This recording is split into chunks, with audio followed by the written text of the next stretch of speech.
Une barre anti-roulis plus épaisse est-elle forcément meilleure? Et peut-on la remplacer ou la renforcer soi-même? La réponse est non. La barre anti-roulis, aussi appelée barre stabilisatrice, a pour mission de limiter le roulis de la voiture dans les virages. Lors d'un virage serré, l'inertie comprime la suspension extérieure et détend la suspension intérieure. La voiture s'incline alors sur le côté. Plus ce mouvement est important, plus la tenue de route se dégrade et le risque de perte de contrôle augmente. La barre anti-roulis relie les suspensions gauche et droite grâce à une tige en acier flexible. Sur une route normale, elle intervient très peu. En revanche, dans un virage prononcé, lorsque la différence de hauteur entre les deux suspensions devient importante, elle se tord et s'oppose au roulis pour stabiliser le véhicule. Faut-il alors installer une barre plus épaisse? Pas forcément.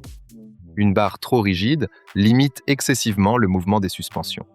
Résultat, le confort diminue, davantage de vibrations sont transmises à l'habitacle et l'adhérence peut même se dégrader sur route bosselée. À l'inverse, une barre trop souple ne contrôle pas suffisamment le roulis.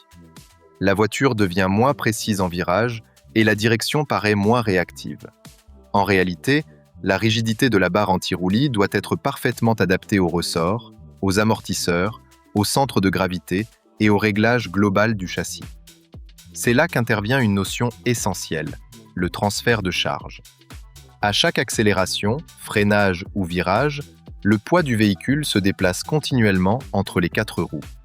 Tout le travail des ingénieurs consiste à rendre ce transfert de charge aussi équilibré et prévisible que possible.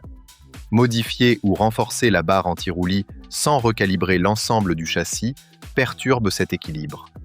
Le véhicule peut alors devenir moins prévisible et, dans certaines situations, plus difficile à contrôler. En résumé, une barre anti-roulis plus épaisse n'est pas automatiquement meilleure. Son efficacité dépend toujours de l'équilibre global de la suspension. C'est pourquoi il est généralement déconseillé de la modifier sans une mise au point complète du châssis. Dans la prochaine vidéo, nous parlerons des réglages de géométrie des quatre roues et de leur influence sur le comportement de la voiture.